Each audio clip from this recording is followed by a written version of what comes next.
கர்த்தருடைய நாமத்தினாலே உங்கள் யாவரையும் சந்திப்பதில் மிகுந்த சந்தோஷம். இந்த நாளிலே கூட நாம் கர்த்தரிடத்தில் நாம் சேரும்படியாகவும் அவருடைய வார்த்தையிலே நாம் கேட்டு செவி கொடுத்து அவருக்கு சாட்சியாய் மாறும்படியாகவும் இந்த நாளிலே நாம் தேவ வார்த்தைக்கு நேராக நாம் கடந்து போகலாம். இன்றைக்கு நாம் பார்க்க போகிற ஒரு காரியம், மௌனமாயிராதே. ஆண்டவர் நமக்கு சொல்கிற காரியம் இதுதான், மௌனமாக இராதே. எந்த காரியத்துக்கெல்லாம் மௌனமாக இருக்கக்கூடாது, மௌனமாக இருந்தால் என்ன நடக்கும் என்கிற காரியத்தை குறித்து என்ன செய்யும் நாம் விரிவாக பார்க்க போகிறோம். எடுத்துக்கொள்வோம். அப்போஸ்தலர் நடபடிகள் 18வது அதிகாரம் 8 வசனத்திலிருந்து 10 வசனங்களை நான் உங்களுக்காக வாசிக்கிறேன். பாருங்க.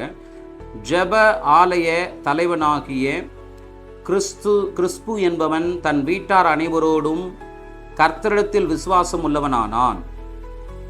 கொரிந்தியரில் அநேகரும் சுவிசேஷத்தை கேட்டு விசுவாசித்து ஞானஸ்நானம் பெற்றார்கள். ராத்திரியிலே கர்த்தர் பவுலுக்கு தரிசனமாகி, நீ பயப்படாதே, பேசு, மௌனமாய் இராதே, நான் உன்னுடனே கூட இருக்கிறேன், உனக்கு தீங்கு செய்யும்படி ஒருவனும் உன்மேல் கை போடுவதில்லை, இந்த பட்டணத்தில் எனக்கு அநேக ஜனங்கள் உண்டு என்றார்.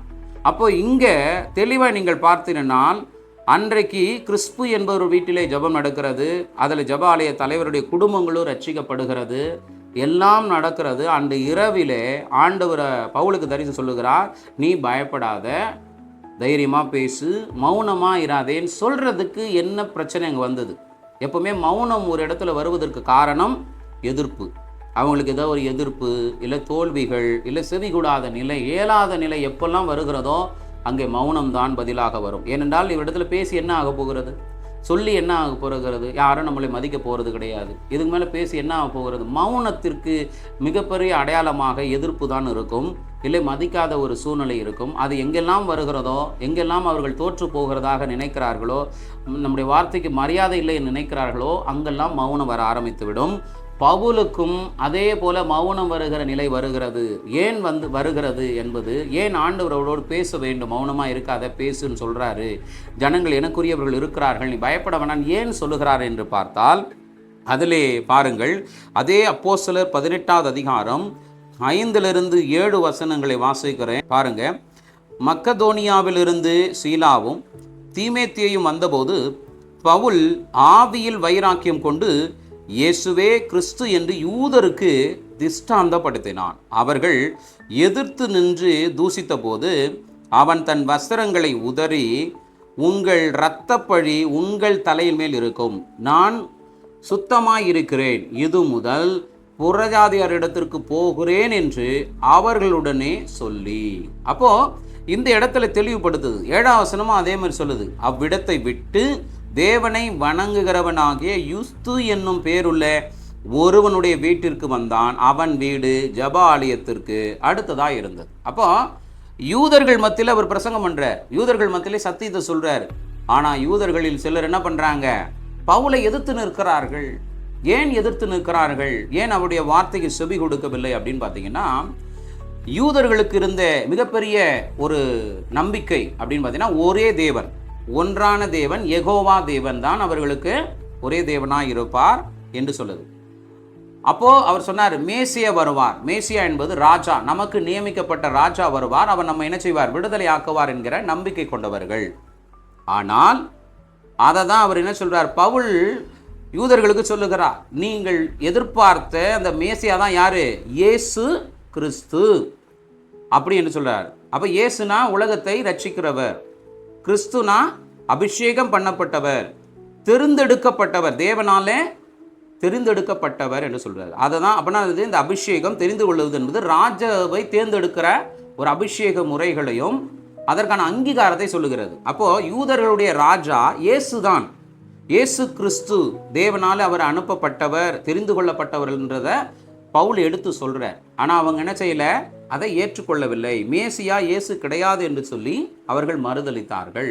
யெகோவா தான் என்னது, உண்மையானவர் என்று நம்பினார்கள். ஆனால் இயேசு என்கிற வார்த்தை, இயேசுவா என்கிற வார்த்தையிலிருந்து என்னது மருவி இயேசுவாக வந்தது. அப்படின்னா என்னதுன்னு அதோடைய அர்த்தம் யெகோவா. இயேசு என்கிறதுக்கு என்னவும் பொருள்படுகிறது, யெகோவா என்றும் பொருள்படுவதாக என்னது ஆராய்ச்சிகள் சொல்லுகிறது. இயேசுவா என்பதிலிருந்து அது மருவி அதனுடைய அர்த்தத்தை பார்த்தால் அது யெகோவா என்பது குறிப்பிடப்படுகிறது. அப்போ தேவன் தான் இயேசு கிறிஸ்துவை அனுப்பினால் அவர் தான் யாரு? இந்த உலகத்தினுடைய இரட்சகர், அவரே மக்களை ஆளக்கூடிய ராஜா. அவருக்காக தான் நாம் காத்து கொண்டிருந்தோம், அவர் தான் நமக்காக கொடுக்கப்பட்டவர் என்று யூதருக்கு அவர் பிரசங்கம் பண்ணுகிறார். அதை அவர்களால் ஏற்றுக்கொள்ள முடியவில்லை. அதனாலே தங்களுக்கு விரோதமாக பவுல் பேசுகிறதாக நினைத்து அவர் என்ன செய்கிறாங்க?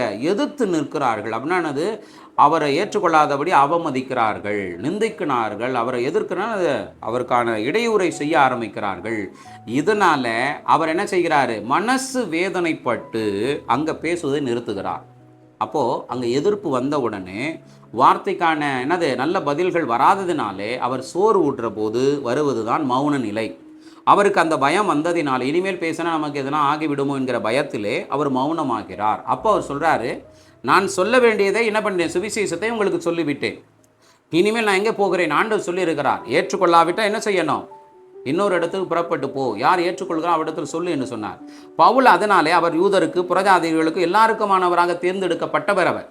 அதனாலே யூதர்களில் சிலர் செவி கொடுக்காத போது அவர்களை விட்டு அவர் புறஜாதியினத்தில் போவதாக சொல்லுகிறார். நான் இனிமேல் குற்றவாளியாக இருக்க மாட்டேன், உங்களுக்கு சொல்ல வேண்டியதை சொல்லிவிட்டேன், சொல்லிட்டு நீங்கள் ஏற்றுக்கொள்ளாதனாலே உங்களிடத்தில் நான் மௌனமாக இருப்பேன். இனிமேல் யார்கிட்ட பேச போகிறேன்? புறஜாதிகளிடத்திலே போய் என்ன செய்ய போகிறேன்? சுவிசேஷம் அறிவிக்கப்படுகிறேன், நான் அறிவிக்க போகிறேன் அப்படின்னு அவர் சொல்கிறார். அப்போ அவர் புறஜாதிக்கு போனாரா? ஆனால் அதை தான் நீங்கள் சொல்லப்படுது. 7வது வசனம் தெளிவுபடுத்துகிறது. அவ்விடத்தை விட்டு தேவனை வணங்குகிறவனாகிய யுஸ்து என்னும் பேருள்ள ஒருவனுடைய வீட்டிற்கு வந்தான். அவன் வீடு ஜெபாலயத்திற்கு அடுத்ததாக இருந்தது. இந்த யுஸ்து என்பவன் யார் அப்படின்னா, நான் கிறிஸ்டியன் என்று சொல்வார்கள் இல்லையா, நான் சபைக்கு வருவேன், ஜெபம் பண்ணுவேன், ஆனால் பரம்பரை கிறிஸ்டியன் இல்லை, மனம் திருந்தினவன், சபைக்கு இப்பொழுது வந்து கொண்டிருக்கிறவர்கள் என்று சொல்லுவாங்க இல்லையா, அதுதான் தேவனை வணங்குகிறவன் என்கிற வார்த்தையிலே சொல்லப்படுகிறது. அப்படின்னா என்ன அர்த்தம்னா, இவர் ஒரு நான் யூதன் அப்படின்னா அது பரம்பரையாக அவர் யூதன் கிடையாது. யூத மதத்தில் இருக்கிற ஒன்றான தேவன், அவர்தான் உண்மையுள்ள தேவன் என்பதை அறிந்ததினாலே, கேள்விப்பட்டதினால இவர் யூத ஆலயங்களுக்கு என்ன செய்தார்? ஜெப ஆலயங்களிலே போய் கலந்து கொண்டு அவரை தெய்வமாய் கொண்டு என்ன செய்தார்? இவர் வணங்கினார். அதனால தான் தேவனை வணங்குகிறவன் என்று சொல்லப்பட்டது. யூதன் என்று குறிப்பிடாமல், அப்படின்னா இவர் புறஜாதி தான். இவருடைய பெயரும் கிரேக்க மொழியிலே சொல்லப்படுகிறது. ரோம சாம்ராஜ்யத்தை சேர்ந்தவரும் கிரேக்க கிரிகளிலே சார்ந்தவரும் தான், கலாச்சாரத்திலே வளர்ந்தவர், பிறந்தவர் தான் இந்த யுஸ்து என்பவர். இவர் ஆண்டவரை என்ன செய்தது? ஏற்றுக்கொண்டவர். அதனாலே தேவனை வணங்குகிறவர்கள் என்று குறிப்பிடப்படுவதாக சொல்லப்படுகிறது. அப்போ இவர் யார் தான்? புறஜாதி தான். சபைக்கு வந்தாலும் இவர் என்ன, இப்போ சர்ச்சில் நம்ம வந்தால் கூட பாருங்களேன், இன்றைக்கி பெரிய பெரிய ஆட்கள்லாம் என்ன செய்யறதில்லை, உங்களை முழுமையான கிறிஸ்துவை ஏற்றுக்கொள்வதே இல்லை இல்லையா? அதுபோல தான் இவரை என்ன செய்யலை? யூதனாக ஏற்றுக்கொள்ளவில்லை, ஆனால் தேவனை பின்பற்றுகிறவர் அப்படின்னு பொருள்படும். அவரும் இப்படி தான் இருந்தார். ஆனால் நல்லா ஒன்று புரிந்து கொள்ளுங்க, இப்போ அவர் புறஜாதியின் வீட்டுக்கு, அப்போ யாருமே அவரை ஏற்றுக்கொள்ளவில்லை. யூதர்கள் யாருமே என்ன செய்யலை? அவருக்கு இடம் கொடுக்கல, சத்தியம் சொல்வதற்கு உதவி செய்யவே இல்லை. ஆனால் இவர் ஒரு புறஜாதியில் இருந்து வந்து தேவனை ஏற்றுக்கொண்டவர். அதனாலே இவர் யாரை ஏற்றுக்கொள்கிறார்? பவுலை ஏற்றுக்கொண்டு அவர் வீட்டிலே ஜெபம் பண்ண அனுமதி கொடுக்கிறார் பல நாட்களுக்கு. அங்கே அவர் ஜெபம் பண்ணும்போது நடக்கிற நிகழ்வு தான் இது. அதில் ஜெப ஆலய தலைவர், ரொம்ப முக்கிய பொறுப்பில் இருக்கிறவர் என்ன செய்கிறாரு? அவர் குடும்பமாக அந்த சத்தியத்தை கேட்கிற போது என்ன பண்ணுறாரு? அவரும் மனம் திரும்புகிறார். இதன் மூலியமாக ஒரு பெரிய எழுப்புதலே அந்த பகுதிக்கு வருகிறது. அநேகர், ஒரு பெரிய ஜெபாலய தலைவனே என்ன செய்கிறாரு? யூத மார்க்கத்தில் அமைந்தவரே ரட்சிக்கப்படுகிறார்கள் என்று சொல்லி அநேகர் என்ன செய்தாங்க? இயேசுவை பின்பற்ற ஆரம்பித்தார்கள். அநேகர் ரட்சிக்கப்பட ஆரம்பித்தார்கள். அப்போ மௌனம் எதற்கு வருகிறது அப்படின்னா, எதிர்ப்புகள், நாம் செயல்படாத நிலை, நமக்கான மதிப்பு அளிக்காத போது பேசுவதனால என்ன? நிறைய பேர் அதான் சொல்லுவாங்க, ஏன் பேசவே மாட்டேங்கிறீங்க, ஏன் மௌனமாக இருக்கிறீங்க? மதிப்பு இல்லாத இடத்துல எப்படி பேசுவார்கள்? சத்தியத்தை கீழ்ப்படியாத ஒரு இடத்திலோ இல்லை உங்கள் குடும்பமாக இருக்கட்டும், ஆண்டவர் சொல்லுகிறார், உன்னை நேசிக்கிறது போல பிறனை நேசி. அப்போ உன்னை என்கிற போது உன் குடும்பமும் அதில் சாருகிறது. எல்லோரும் ஒரே இதுதான். அப்போ உங்கள் குடும்பத்திற்கு முதலாவது ரட்சிப்பை சொல்ல வேண்டும், அவர்களை திருத்த வேண்டும் என்று எவ்வளோ போராடி ஜெபிக்கிறீர்கள். ஆனால் உங்கள் குடும்பம் என்ன செய்கிறது? உங்களை இகழ்கிறது, உங்களை என்ன பண்ணுறது? அவமதிக்கிற போது நீங்கள் என்ன பண்ணுறீங்க? தன் குடும்பத்திற்காக போராடி ஜெபிக்கிறதை நிறுத்தி விடுகிறீர்கள். ஜெபம் பண்ணுறதை நிறுத்திறீங்க, தேவனுக்காக ஓடுவதை நிறுத்தி சோர்ந்து போய் மௌனம். காரணம், என் குடும்பமே எனக்கு என்ன செய்யவில்லை? துணையாக நிற்காத போது நான் யாருக்காக ஓடுவது என்கிற அந்த மௌனம் அதனாலே அமைதியாயிடுறாங்க அதுக்கு பிறகு. ஆனால் அவங்க ஆண்டவர் சொன்னதை மறந்துட்டாங்க. ஏன்னா இவருக்கும் அந்த பயம் வந்தது, யூதர்கள் எதிர்த்த போது பயம் வந்தது. அதனால் அவர் என்ன பண்ணுறாரு, அதோட நிறுத்திடல. மௌனம் வந்தாலும் பயம் வந்தாலும் ஆண்டவர் அவரை தைரியப்படுத்துகிறார். நீ பேசு, இங்கே எனக்குரிய மக்கள் இருக்கிறார்கள், ஒருவன் உன் மீது கை போடுவதில்லை. அப்படின்னா அது கர்த்தரை மதிக்கிற ஜனங்கள் இங்கே இருக்கிறார்கள். மதிக்காதவர்களை பற்றி நீ என்ன செய்ய வேண்டாம், நீ கவலைப்பட்டு பயப்பட வேண்டாம். எனக்குரியவர்கள் இருக்கிறார்கள், அவர்கள் உனக்கு எப்போ என்ன செய்வாங்க, செவி கொடுத்து மனம் திரும்புவார்கள். நீ அவர்களுக்கு இடத்துல பேசு, மௌனமாய். இதை பார்த்து விட்டு எல்லா யூதர்களும் இப்படி தான் நினைச்சு என்ன பண்ணிடாத, மௌனமாய் இருந்து விடாதே அப்படின்னு சொல்றாரு. அதே போல ஏற்றுக்கொள்ளாதவர்களை பற்றி கவலைப்படாத, புறஜாதியிடத்துல போ என்று ஆண்டவர் சொல்லி இருக்கிறார். அதனால அவர் தடையில்லாமல் மறுபடி என்ன செய்கிறார், புறஜாதியினிடத்திலே சத்தியம் சொல்லுகிறார். அவர்கள் மூலியமாக யூதர்களும் என்ன செய்கிறாங்க, ரட்சிக்கப்படுகிற பெரிய அற்புதங்கள் அடையாளங்கள் நடக்கிறதை காண முடிகிறது. அப்போ மௌனமா இருந்துட்டீங்கன்னா என்ன பிரச்சனைனா, ரட்சிப்பு போகாது, ரட்சிப்பு போவது தடைப்பட்டுடும்.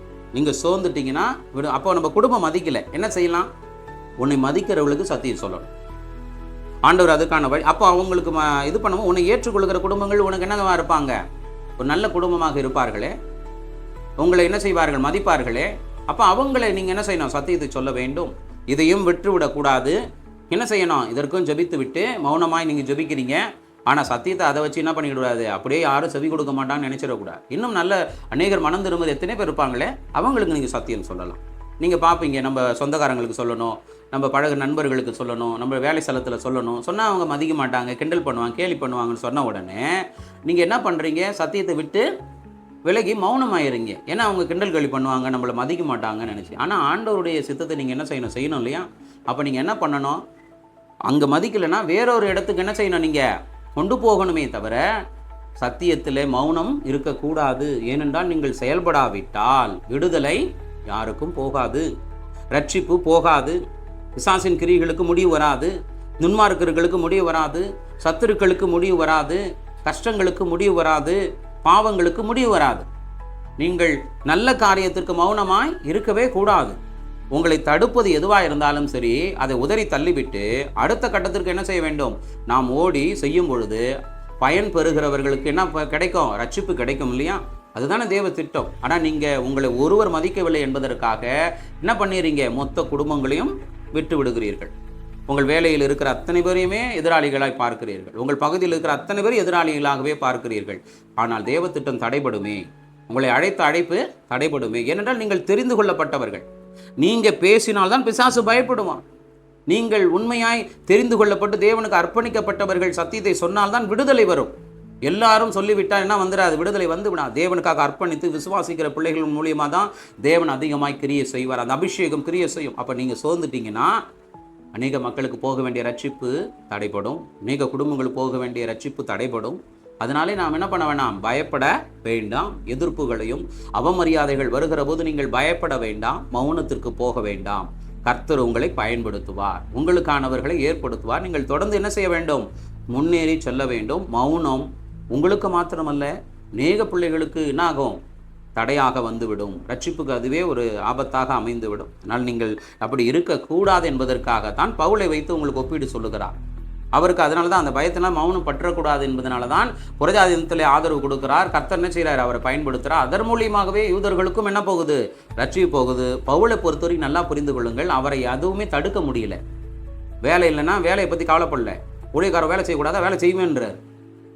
அதே போல் ஒருத்தங்க ஏற்றுக்கொள்ள, பரவாயில்ல இன்னொரு ஏற்றுக்கொள்ளும் போவேன். ஆக மொத்தம் அவருடைய பயணங்கள் என்ன பண்ணல, எதை கண்டு அஞ்சு நிற்கவே இல்லை. அவர் தொடர்ந்து அடுத்த வழி என்ன அப்படி யோசித்து கர்த்தருக்காக செயல்படுவதை நிறுத்தவே இல்லை. அவர் தொடர்ந்து என்ன செய்கிறாரு, முன்னேறி போய் கொண்டிருந்தார். அதனால் ஒருவேளை நாம் மௌனமாகிவிட்டால், மௌனத்தின் கிரிகள் நமக்கு வந்துவிட்டால் என்னவெல்லாம் ஆபத்து வரலாம். இல்லையென்றால் அதை பயன்படுத்தி நாம் என்ன செய்யலாம், ஒரு சில பேர் தவறானவர்கள் கூட என்ன செய்யலாம், பயன்பட நினைக்கலாம். ஆனால் என்ன ஆகிறது என்பதையும் வேதம் விளக்குகிறது. எடுத்துக்கொள்ளுவோம். அப்போஸ்தலர் நடபடிகள் 19வது அதிகாரம் இப்படியாக சொல்லு. 19 அதிகாரத்திலே 11வது வசனத்திலிருந்து 20 வசனங்களை வாசிக்கிறேன். தெளிவாக தேர்ந்தெடுக்கப்பட்டவருடைய முக்கியத்துவம் என்ன, உண்மையாக இருக்கிறவர்கள் மௌனமாக இருந்தால் என்ன நடக்கும் என்பதையும் இங்கே தெளிவாக விளக்குகிறது. பாருங்கள் 11வது வசனம். பவுலின் கைகளினாலே தேவன் விசேஷித்த அற்புதங்களை செய்தருளினார். அவனுடைய சரீரத்திலிருந்து உருமால்களையும் கச்சைகளையும் கொண்டு வந்து வியாதிக்காரன் மேல் போட வியாதிகள் அவர்களை விட்டு நீங்கி போயின. பொல்லாத ஆவிகளும் அவர்களை விட்டு புறப்பட்டன. அப்போ அவர் யூஸ் பண்ண பொருளை போட்டதுக்கு என்ன செய்தது? பெரிய அற்புதம், அடையாளம். இவர் மட்டும் மௌனமாக இருந்திருந்தால் மக்களுக்கு விடுதலை போயிருக்காது, ரட்சிப்பு போயிருக்காது, பிசாசின் கிரிகள் என்ன வந்திருக்காது, முடிவு வந்திருக்காது. ஆண்டவர் சத்தியம் போனாதான் துன்மார்க்கங்கள், இருளுக்கு, பாவத்திற்கு, பிசாசின்கள் முடிவு வரும். ஜனங்கள் விடுதலை அடைய முடியும், ரட்சிக்கப்பட முடியும், அவர் நிம்மதி அடைய முடியும், சமாதானம் அடையும். நீ மௌனமாகிவிட்டால் இது நடக்காது. அப்போ அந்த நன்மை தடைப்படுதே. அதற்காக உங்களை என்னையும் அழைத்திருக்கிறான். ஆனால் நாம் மௌனமாக இருப்பதுன்னா இல்லை, சரியல்ல. சரியாக செயல்பட வேண்டிய நாம் மௌனமாகிவிட்டால் நன்மைகள் இங்கே நடக்காது. அதனாலே நாம் கவனமாக இருக்கணும். பவுல் அதனால தான் துணிந்து தேவனுக்கு என்ன செய்கிறார்? உண்மையாக ஓட ஆரம்பிக்கிறார். மௌனத்தை கலைத்து தேவன் கொடுக்குற தைரியத்தில் என்ன செய்தார்? தொடர்ந்து அவர் பேச ஆரம்பித்து ஊழியத்தை செய்ய ஆரம்பிக்கிறார். அதனாலே அநேக அற்புதம் நடந்து மக்களுக்கு என்ன வருது? மிகப்பெரிய விடுதலை வருது. அப்போ அவர் சொல்கிறாரு, அதே மாதிரி தெரிந்து கொள்ளாதவர்கள் ஒருவேளை எழும்பினால் என்ன நடக்கும் என்பதையும் இங்கே வேதம் தெளிவுபடுத்துது. பாருங்கள், உங்கள் முக்கியத்துவம் என்ன, தெரிந்து கொள்ளாதவர்களால் என்னமும் ஒன்றும் நடக்காது என்பதையும் இங்கே தெளிவுபடுத்துது. பாருங்கள் 13வது வசனம் சொல்லுகிறது, அப்பொழுது தேசாந்தரிகளாய் திரிகிற மந்திரவாதிகளாகிய யூதரில் சிலர் பொல்லாத ஆவிகள் பிடித்திருந்தவர்கள் மேல் கர்த்தராகிய இயேசுவின் நாமத்தை சொல்ல துணிந்து பவுல் பிரசங்கிக்கிற இயேசுவின் பேரில் ஆணையிட்டு உங்களுக்கு கட்டளையிடுகிறோம் என்றார்கள். பிரதான ஆசாரியனாகிய ஸ்கேவா என்னும் ஓர் யூதனுடைய குமாரர் 7 பேர் இப்படி செய்தார்கள். பொல்லாத ஆவி அவர்களை நோக்கி, இயேசுவை அறிவேன், பவுலையும் அறிவேன், நீங்கள் யார் என்று சொல்லி பொல்லாத ஆவியுடைய மனுஷன் அவர்கள் மேல் பாய்ந்து பலாத்காரம் பண்ணி அவர்களை மேற்கொள்ள அவர்கள் நிர்வாணிகளும் காயப்பட்டவர்களுமாகி தன் வீட்டை விட்டு ஓடி போனார்கள். இங்கே நல்லா கவனிச்சிங்கன்னா, இப்போ இவர் மூலிமா நிறைய அற்புதம் செய்யுது, அற்புதம் நடக்குது. நடந்த உடனே யூதர்களில் இருக்கிற யூதர்களுடைய ஆசாரியனுடைய குமாரர்கள், அவங்களுடைய பிள்ளைகள் மொத்தம் ஒரு 7 பேர் சேர்ந்துக்கிட்டு என்ன பண்ணுறாங்க? நாங்களும் இயேசுவின் பேரைனால என்ன பண்ணுவோம்? பிசாசுகளை துரத்துவோம். இந்த மாதிரி பாவ கிரிகளை, பொல்லாத ஆவியின் கிரிகளை என்ன செய்வோம்? நாங்கள் விரட்டுவோம்னு சொல்லி இவங்க என்ன பண்ணுறாங்க? இதே மாதிரி இயேசுவின் நாமத்தினால என்ன செய்கிறாங்க? பாதிக்கப்பட்ட ஆவிகளினாலே பாதிக்கப்பட்டவர்களை, அது என்னது, கெட்ட ஆவியினாலே பாதிக்கப்பட்டவர்களை விரட்ட பார்க்குறாங்க. ஆனால் அந்த ஆவி என்ன சொல்லுது? தெளிவுபடுத்தி பாருங்க. இதான் அபிஷேகத்தில் இருக்கிறவர்களும் தெரிந்து கொள்ளப்பட்டவர்களும் தெரிந்து கொள்ளாதப்படாதவர்களும் எல்லாரும் சத்தியத்தை சொல்லிவிட முடியாது, எல்லாரும் ஊழியத்திற்கு அர்ப்பணித்து செய்துவிட முடியாது. அதற்கான அபிஷேகம் தேவனால் தெரிந்து கொள்ளப்பட்டவர்கள் தான் உண்மையாக இருக்க முடியும். இல்லை என்றால் அவர்கள் உலகத்திற்கு என்னவாயிடுவார்? வியாபாரிகளாய் மாறி விடுவார்கள். அவர்களை கொண்டு ஈஸியாக பிசாசானவன் என்ன செய்வான்? தேவராஜ்யத்தை தடுப்பான். உண்மையுள்ளவர்களை கொண்டுதான் கர்த்தர் பயன்படுத்த உதவி செய்வார். அதே மாதிரி தான் இவர்களும் இயேசுவை என்ன பண்ணுறாங்க? இயேசுவின் நாமத்தினாலே பிசாசை விரட்ட பார்க்குறாங்க. ஆனால் அது தெளிவாய் சொல்லுகிறது, எனக்கு யாரெல்லாம் தெரியும், இயேசு பேரை எனக்கு தெரியும், இயேசு யாருன்னு தெரியும். நீ பவுலையும் என்ன பண்ணும்? எனக்கு தெரியும், அவர் யாருன்னு எனக்கு தெரியும். ஆனால் நீ யாருன்னு எனக்கு தெரியாது. நீ அவ்வளோ பெரிய ஆளா என்று சொல்லி யாரை விரட்டுறன்னு சொல்லி எவ்வளோ முடியுமோ அவங்கள அடித்து துவைச்சி என்ன பண்ணுறாங்க? ட்ரெஸ் எல்லாம் கிழிச்சு ட்ரெஸ்ஸே இல்லாமல் என்ன பண்ணுறாங்க? அவர்களை ஓட ஓட விரட்டுகிறது அந்த ஆவிகள். நல்லா புரிந்து கொள்ளுங்கள், பிசாசுக்கு தெரியும் உண்மையுள்ள தேவனுடைய நாமம் எது. சர்வ வல்லவருடைய நாமத்தினாலே தான் அது பயப்படும். இயேசுவின் நாமத்தை சொல்லும் பொழுதுதான் பிசாசுகளும் பொல்லாத ஆவிகளும் பயப்படுகிறதே தவிர வேற எந்த நாமத்தை சொல்லி என்ன செய்யல இதுவரைக்கும் ரட்சிப்போ விடுதலையோ வந்தது இல்லை. அதனால் பிசாசுக்கு நல்லாவே தெரியும் நமக்காக வந்தவர் யாரு? இந்த இயேசு கிறிஸ்து என்பது அவருக்கு பிசாசுக்கு நல்லா தெரியும். அதனால தான் அவருடைய நாமத்தை என்ன செய்யலாம்? சொல்லுவதற்கு அவன் பயப்படுகிறான். உலகத்தில் உள்ளவர்களும் பயப்படுவதற்கு காரணம் அதுதான். அதே போல பவுல் தேவனால அபிஷேகம் பண்ணப்பட்டவர், தெரிந்தெடுத்தவர். யூதர்களுக்கும் புறஜாதிகளுக்கும் என்ன செய்யணும்? எல்லாருக்கும் எல்லாமாய் அவர் சுவிசேஷ அறிவதற்காக தெரிந்து கொள்ளப்பட்ட பாத்திரம், அபிஷேகிக்கப்பட்டவர். அதனாலே தான் அவரை மௌனமாய் இருக்க வேண்டாம் என்று சொன்னார். நீ மௌனமாய் இருந்தால் அநேகருக்கு என்ன ஆகும்? ரட்சிப்பு போவது தடைப்பட்டு விடும். சோர்ந்து போகாத, எதிர்ப்புகள் மத்தியிலும் அவமான மத்தியிலும் சோர்ந்துடாத. உனக்கு மாத்திரமல்ல, உன்னால் அநேகருக்கு நல்லது நடக்குமானால் கொஞ்சம் என்ன செய்ய? அதற்காக சகித்துக்கொள்.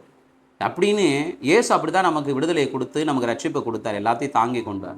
அப்படி சீசராக இருக்கிற நமக்கு என்ன இருக்கணும்? அந்த பொறுமை நிதானம் இருக்க வேண்டும் என்பதை பவுல் மூலியமாய் சொல்லுகிறார். பயம் வரும் தான், ஆனால் என்ன செய்யாத, பயப்படாதே, நான் உனக்கு என்ன செய்வேன்? துணை நிற்பேன். உண்மை உள்ளவர்களை நான் என்ன செய்வேன்? உனக்காக மனித தயவை உனக்காக நான் வைத்திருப்பேன். எனக்கு பயப்படுகிற, எனக்கு செவி கொடுக்கிற மக்கள் உனக்காக என்ன செய்வாங்க? எப்பவும் நிற்பார்கள். எல்லா மனிதர்களையும் மோசமானவர்களாக கருத வேண்டாம், எல்லா மனிதர்களும் அவமதிக்கிறவர்களாய் பார்க்க வேண்டாம். உனக்குரியவர்களை நான் நிச்சயம் வைத்திருக்கிறேன். என்னை மதிக்கிறவர்கள் யாரை மதிப்பார்கள்? என்னால் தெரிந்து கொள்ளப்பட்ட உன்னையும் மதிப்பார்கள். அதனாலே நீ எதை கண்டும் பயப்பட வேணாம், ஆனால் மௌனமாக மட்டும் ஆய்விடாதே, சோர்ந்து மனம் உடைந்து போய்விடாதே என்பதை அவர் தைரியப்படுத்துகிறார். அந்த தைரியம்தான் அவரை தொடர்ந்து என்ன செய்தது? சத்தியத்தை தொடர்ந்து பயணம் செய்து தொடர்ந்து என்ன செய்கிறாரு? பல பொல்லாதாவிகள் போகிறது, வியாதி நோய்கள் எல்லாம் குணமாகிறது. அப்படி நாம் என்னது? கர்த்தருடைய நாமம் அவர் மூலியமா மகிமைப்பட ஆரம்பிக்கிறது. இதை பார்த்தவர்கள், இயேசு கிறிஸ்துவே வேண்டாம் என்று சொன்னவர்கள், அதில் இருக்கிற ஆசாரனுடைய குமாரர்கள் என்ன செய்கிறார்கள்? அந்த இயேசுவை பயன்படுத்தி பார்க்கிறார்கள். ஆனால் அவங்களுக்கு என்ன வரல? ஒரு மாறுதல் வந்தல. பிசாசு அவர்களுக்கு பயப்படவும் இல்லை, அடி உதை அவர்கள் தான் வாங்கினார்கள். அப்போ நல்லா புரிந்து கொள்ளுங்களேன், நீங்கள் சரியானவங்க பயன்படாமல் போயிட்டீங்கன்னா தகுதி இல்லாமலாம் என்ன ஆவாங்க? பயன்பட வந்துடுவாங்க. வந்தால் என்ன ஆகும் தெரியுங்களா? அவர்களுக்கு நடக்கிற அவமானம் மட்டுமல்ல, இயேசுவின் நாமத்தை சொல்லுகிற போது அங்கே எஃபெக்ட் இல்லாத போது தேவ நாமம் என்ன ஆகும்? தூஷிக்கப்படும் இல்லையா? ஒழுங்கினமானவங்கள்லாம் செய்ய வந்துட்டாங்கன்னா ரட்சிப்பு என்ன ஆகிடும்? அவங்க மூலிமா என்ன ஆகிடும்? தடை வரும், இடரல் வரும். அதனால் கர்த்தரை எப்படி நல்லா புரிந்து கொள்ளுங்கள். உண்மையாக தேவனால் அபிஷேகப்பட்டு தெரிந்து கொள்ளப்பட்டு அர்ப்பணித்த தேவ பிள்ளைகளே, நீங்கள் என்ன செய்யணும்? மௌனமாக ஆகிடக்கூடாது. மௌனமாயிட்டா இருள் சூழ்ந்து விடும். மக்கள் எல்லாம் என்ன ஆகிடுவாங்க? விடுதலை இல்லாமல் போய்விடுவார்கள். தேவ சத்தியம் பரவி போகாது. அதனாலே நீங்கள் உங்களுக்கு வருகிற உபத்திரவங்கள், கஷ்டங்களை கண்டு மௌனமாய் இருக்க வேண்டாம். நீங்கள் மௌனமாவிட்டால் தேவையில்லாத ஆட்கள்லாம் என்ன செய்வார்கள்? இப்படி சத்தியம் சொல்லுகிறேன் என்று சொல்லி என்ன செய்வார்கள்? தங்களுடைய மேன்மைக்காக, தங்களுடைய பெருமைக்காக என்ன செய்வார்கள்? ஆண்டவர் நாமத்தை பயன்படுத்துவார்கள். அதனாலே என்ன வரும்? இடரல் தான் வரும் என்பதை வேதம் தெளிவுபடுத்துகிறது. பிசாசு யாருக்கு பயப்படுவானால், தேவனால் தெரிந்து கொள்ளப்பட்ட தேவ அபிஷேகம் பெற்ற தேவனுக்கு பயந்து அவர் சித்தத்தை செய்கிறவர்களுக்கு மட்டும்தான் அவன் பயப்படுவான். அவர்கள் சொன்னாதான் அவன் கட்டுப்படுவான். ஏனென்றால் அவன் மீது யார் அபிஷேகம் இருக்கிறது? தேவனுடைய அபிஷேகம் இருக்கிறது.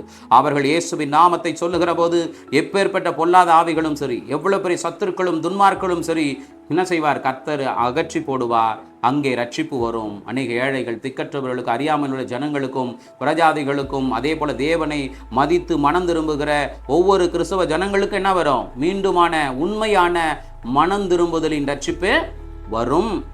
ஏனென்றால் யோவான் சானகல்மான் ஞானஸ்நானம் என்ன செய்து எடுத்தார்கள், ஆனால் அந்த சீசர்களுக்கு அபிஷேகம் இல்லை. இவர் அந்த பிரயாணத்தில் போகும்போது என்ன செய்கிறாரு? அபிஷேகம் பெற்றீர்களா என்று கேட்குற. அபிஷேகம் என்னன்னு கூட எங்களுக்கு தெரியாது. ஆனால் யோவான் கொடுத்த ஞானஸ்நானம் பெற்றோம் இல்லை. யோவான் கொடுக்க ஞானஸ்நானம் ஆயத்தம், முதல் படி. ஆவியோடு உண்மையோடு என்ன செய்யணும்? தொழுது கொள்வதற்கு என்ன செய்யணும்? வெறும் சரீர அளவிலே மூழ்கி ஞானஸ்நானம் மட்டுமில்லை, ஆவியிலும் அபிஷேகம் பெற வேண்டும். யோவான் சொன்னதை கண்டு மறுபடியும் என்ன செய்தாரு? ஏன்னா இயேசு கிறிஸ்து அதுக்கு பிறகு சிலுவையிலே வந்து மரித்து 3ஆம் நாளிலே உயிரோடு எழுந்து உறுதியாகிறது. அப்போ அந்த இயேசுவின் நாமத்தினுடைய மகிமை முழுமைப்படுவதனால திரும்பவும் அந்த சீசர்களுக்கு என்ன செய்கிறார்? இயேசுவின் நாமத்தை சொல்லி என்ன செய்கிறார்? மறுபடியும் ஞானஸ்நானம் கொடுத்து என்ன செய்கிறாரு? அவர்கள் மேல் கைகளை வைத்து அபிஷேகம் பண்ணுகிறார். அதன் மூலியமா அவர்கள் ஆவியோடு என்ன செய்கிறாங்க? உண்மையோடு கர்த்தருக்காக எழுந்து ஒளி வீச ஆரம்பிக்கிறார்கள். அதனால இக்காலத்திற்கு என்ன செய்யணும்? ஆவியோடு உண்மையோடு நாம் ஊழியம் செய்வதற்கு, சத்தியத்தை கொண்டு போவதற்கு, சாட்சியாக வாழ்வதற்கு, பரிசுத்த ஜீவியம் ஜீவித்து நாம் தேவனண்டிலே போவதற்கு இன்றைக்கு என்ன வேண்டும்? அபிஷேகம் வேண்டும். அவரால் தெரிந்து கொள்ளப்பட்டதற்கு அடையாளம் அதுதான். அதனாலே நாம் என்ன செய்ய வேண்டும்? மௌனமாக இருக்க வேண்டாம். அப்படி தேர்ந்தெடுக்கப்பட்டவர்கள், உண்மையாக தேவனுக்காக ஓடுகிறவர்கள், தேவனுக்கு பயப்படுகிற பிள்ளையே, உனக்கு வருகிற சூழ்நிலை கண்டு பயப்படாது. உன் குடும்பம் உன்னை மதிக்கலை, சுற்றுச்சூழல் மதிக்கலை, நீங்கள் போகிற இடத்துல ரெஸ்பான்ஸ் இல்லை, ஊழியங்களில் வளர்ச்சி இல்லை என்று சோர்ந்து போகாதே. தொடர்ந்து அவர் உன்னை பலப்படுத்துவார். நீங்கள் உங்களுக்கு செவி கொடுக்கிறவளை அவர் ஏற்படுத்துவார். தொடர்ந்து என்ன செய்யுங்கள்? பிரயாணப்படுங்கள். தொடர்ந்து சத்தியத்தை அறிவியுங்கள். அப்பொழுது உண்மையுள்ள மக்களும் மனம் திரும்புகிறவர்களும் தேவனுக்கு பயப்படுபவர்களும் சீர்பொருந்துவார்கள். உங்கள் மூலியமாய் உலகம் முழுதும் நன்மைகள் பரவி போகும். இருள் விலகும். மந்திரங்கள், சூனியங்களும், பிசாசான் கட்டுகளும், பொல்லாத ஆவிகளும், வியாதி நோய்களும், எல்லா பொல்லாத கிரிகளும் என்ன ஆகும்? உடைக்கப்படும்.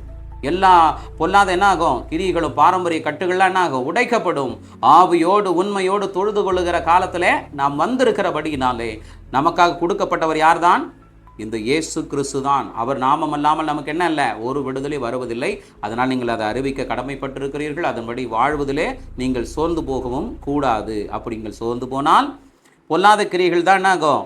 மேல் என்ன பண்ண வரும் என்பதை நீங்கள் புரிந்து கொள்ள வேண்டும். அடுத்த கடைசியாக அவர் சொல்லுகிற காரியம் பார்த்தீர்களானால் பொல்லாத ஆவியுடைய மனுஷன் 16 அவர்கள் மேல் பாய்ந்து பலாத்காரம் பண்ணி அவர்களை மேற்கொள்ள அவர்கள் நிர்வாணிகளும் காயப்பட்டவர்களுமாக அந்த வீட்டை விட்டு ஓடி போனார்கள். இது எபேசிலுள்ள குடியிருந்த யூதர் கிரேக்கர் அனைவருக்கும் தெரிய வந்தபோது அவர்கள் எல்லாரும் பயம் அடைந்தார்கள். கர்த்தராகிய இயேசுவின் நாமம் மகிமைப்பட்டது. சரியாய் செயல்படுவது மூலியமாக கர்த்தர் கிரியை செய்கிறாரு. அப்போ உண்மையாக மனம் திரும்பி உண்மையாக அவருடைய அபிஷேகத்தை பெற்று ஒழுங்காக இருக்கிறவர்கள் மூலியமாக தான் தேவநாமம் மகிமைப்படும். அவங்களுக்கு தான் அதிகாரம் கொடுக்கப்பட்டிருக்கிறது என்பதை நாம் என்ன பண்ணுறோம், பாரம்பரியத்திலோ இல்லை அறியாமையிலோ வாழ்கிற மக்கள் அனைவருக்கும் என்ன பண்ணும், புரியும் போது தீமை எது நன்மை எது, உண்மையுள்ள தேவனை எப்படி ஆவியோடு உண்மையோடு ஆராதிக்கிறோமா இல்லை வெறும் பாரம்பரிய கட்டுகளோடு ஆராதிக்கிறோமா என்பதை தேவன் செயல்படுவதை வைத்து என்ன செய்வாங்க, மனிதர்கள் புரிந்து கொள்வார்கள். அப்போ தேவன் மீது நம்பிக்கை வரும், இயேசுவின் நாமத்தின் மீது நம்பிக்கை வரும். சொல்லுகிற உங்களுக்கு என்ன கிடைக்கும், கனமும் நிச்சயம் உண்டாகும் என்பதை வேதம் இங்கே தெளிவுபடுத்துகிறது. அப்படியாக 18 விசுவாசித்தவர்கள் அநேகர் வந்து தங்கள் செய்கைகளை வெளிப்படுத்தி அறிக்கையிட்டார்கள். 19 மாயவித்தைக்காரராய் இருந்தவர்கள் அநேகர் தங்கள் புஸ்தகங்களை கொண்டு வந்து எல்லாருக்கும் முன்பாக சுட்டெரித்தார்கள். அவைகளின் திரவியத்தை தொகை பார்த்து 50,000 வெள்ளிக்காசாக கண்டார்கள். இவ்வளவு பலமாய் கர்த்தருடைய வசனம் விருத்தி அடைந்து மேற்கொண்டது. அப்போ அந்த மந்திரம் செய்கிறவர்கள் இப்படி இதன் மூலம் பிழப்பு நடத்துகிற அத்தனை யூதர்மார்கள் என்ன செய்தாங்க, மனம் திரும்ப ஆரம்பித்தாங்க. அவங்களுக்கு அவங்களுடைய வேல்யூ, அவங்க யூஸ் பண்ணுற மாய வித்தை யூஸ் பண்ணதுக்கு படிப்பாங்க இல்லையா, அந்த புக்குடைய வேல்யூ மட்டும் அப்போ 50,000 என்று சொல்லப்படுது. அவ்வளோ காஸ்ட்லியாக இருந்ததை என்ன பண்ணுறாங்க, இயேசுவின் நாமத்தின் மகிமையை கண்டபோது, பவுல் சொல்லுகிற போது தேவன் வெளிப்பட்டதை உணர்ந்த போது அவரே என்னது நமக்காக கொடுக்கப்பட்டவர் என்பதை உணர்ந்து இதெல்லாம் என்ன பண்ணுறாங்க, இதெல்லாம் மாய்மாலங்கள், இதால் மக்களுக்கு என்ன வரப்போகிறது, ரட்சிப்பு வரப்போகிறது இல்லை சொல்லி சுட்டெரிச்சு போடுறாங்க. அவங்க கையாலே அதை எரிச்சு இயேசுவின் நாமத்தை என்ன செய்கிறாங்க, அவர்கள் நம்புகிறார்கள். இவ்வளவு பலமாய் கர்த்தருடைய வசனம் விருத்தி அடைந்து மேற்கொண்டது. அப்போது சத்தியத்தை யாராலும் தடுக்க முடியாது. சத்தியம் நிச்சயம் என்ன செய்யும், ஒருவரை விடுதலை ஆக்கும். அதனால கர்த்தருடைய பிள்ளைகள் உண்மையாக நீங்கள் பயந்து ஒழுங்காக இருந்தீங்கன்னா அவருடைய அபிஷேகம் உங்களை என்ன செய்யும், கடைசி வர வழி நடத்தும். அந்த சத்தியம் உலகத்தில் என்ன உண்டாக்கும், ரட்சிப்பை கொடுத்து இருளை விலக்கி தீமைகளுக்கு முடிவு கட்டி நன்மை என்ன செய்யும், மக்களுக்கு கொண்டு போய் சேர்க்கும். தேவ பலம் அப்பொழுது வெளிப்படும். அதனால் நீங்கள் என்ன செய்ய வேண்டாம், சோர்ந்து போக வேண்டாம். ஆனால் நீங்கள் மட்டும் தயங்கி விட்டால், நமக்கு நடக்கிற கஷ்டங்களை அநீதிகளை ஒடுக்குதலை பார்த்து நீங்கள் பயந்து சோர்ந்துட்டீங்கன்னா தேவையில்லாத ஆட்கள் எழும்புகிற போது இடர்கள் தான் வரும், தூசணை தான் வரும். ஆனால் நீங்கள் செயல்படுகிற போது வித்தியாசம் ஏற்படும். உண்மையாக தேடுறவங்க யார், உண்மை இல்லாமல் இருக்கிற அந்த வித்தியாசம் வரும்போது ஆண்டவருடைய நாமம் உண்மையாகவே வல்லமை உள்ளது. அவரை தேடுகிறவர்களோடு தேவன் இருக்கிறார், கர்த்தர் அவங்களை அபிஷேகம் பண்ணி இருக்கிறார்னு புரிந்து கொள்வார் காலம் வரும். அப்போ வசனம் என்ன ஆகும், விருத்தி அடைந்து அநேகர் மக்கள் வாழ்வதற்கு என்ன பண்ணோம், அது பெரிய காரியமாக இருக்கும். அநேகருக்கான நித்தியத்திற்கும் பரலோகம் செல்வதற்கான வழிகாட்டியாக நீங்கள் இருக்கிறீர்கள். மௌனம், உண்மையாய் செயல்பட வேண்டிய நீங்கள் மௌனம் பட்டால் அநேகருக்கு நன்மை பாதிக்கும் என்பதை உணர்ந்து இன்றிலிருந்து நாம் என்ன செய்வோம், நம் மௌனத்தை கலைத்து தேவனுக்கு முன்பாக என்ன செய்வோம், தொடர்ந்து பிரயாணிப்போம். பயப்பட வேண்டாம், கர்த்தர் உங்களோடு கூட இருக்கிறார். ஒருவனும் உங்கள் மீது கை போடுவதில்லை. கர்த்தர் உங்களை கொண்டு செய்ய நினைத்ததை யாராலும் தடுக்க முடியாது. அப்படி நீங்கள் சோர்ந்து போனால் தேவையற்ற இடரல்கள் தான் வரும். நாம் தான் அதற்கு பொறுப்பாளிகளாக இருக்கிறோம் என்பதை உணர்ந்து செயல்படுவோம். இயேசுவின் நாமத்தினாலே உங்கள் யாவரையும் அப்படியே வாழ்த்தி நான் ஜெபிக்க விரும்புகிறேன். இயேசுவே, இந்த நாட்களிலே இந்த பிள்ளைகளை அப்படியாக இன்னைக்கு கேட்ட சத்தியத்தின்படி பிள்ளைகளை நடத்துங்க. இனிமேல் எதை கண்டு சோர்ந்திராதபடி, மௌனமாக இல்லாதபடி சத்தியத்திலே நிலை நிற்கவும், சாட்சியுள்ள பிள்ளைகளாய் அவர்கள் வாழ்ந்து நம்முடைய ராஜ்யத்தை கட்டவும், விருத்தி அடையும், அநேகர் விடுதலையாக்கப்படவும் கர்த்தர் இவர்களை கொண்டு ஒவ்வொரு தேவ உண்மையுள்ள பிள்ளைகளை கொண்டும் கர்த்தர் பயன்படுவீராக. கர்த்தர் ஒவ்வொருவரை விடுதலை ஆக்குவீராக. பெரிய காரியங்களை செய்யும் ஆண்டவரே. மௌனமாக இருப்பதினாலே ஆத்தும ரட்சிப்பை இழக்க முடியும் என்று சொல்லப்படுகிறது. அதனாலே மௌனமாக நாம் இருந்துட்டோன்னா நமக்கு தான் இழப்பு. அநேகருடைய வாழ்க்கை தான் இருளில் இருக்கும். அதனாலே நாம் மௌனத்தை களைவோம் என்கிற கிரிகளோடு கர்த்தாவே எங்கள் மௌனம் களைந்து நாங்கள் சத்தியத்தை சரியாய் சொல்லவும் சரியாய் வாழவும் எங்களுக்கு கிருபை தாரும். உம்முடைய அபிஷேகம் எங்களோடு இருக்கட்டும். கர்த்தர் எங்களை வழிநடத்துவீராக. உம்மை தேடுகிற யாவரையும் அப்படியாய் சீர்படுத்துவீராக. இதுவரை நடத்தினவர் இனியும் நடத்துவீராக. துதி கன மகிமையெல்லாம் உமக்கே செலுத்தி ஒப்பு கொடுக்கிறோம் நல்ல பிதாவே. ஆமென். சோதரம் உங்கள் யாவருக்கும் நன்றி. சோதரம்.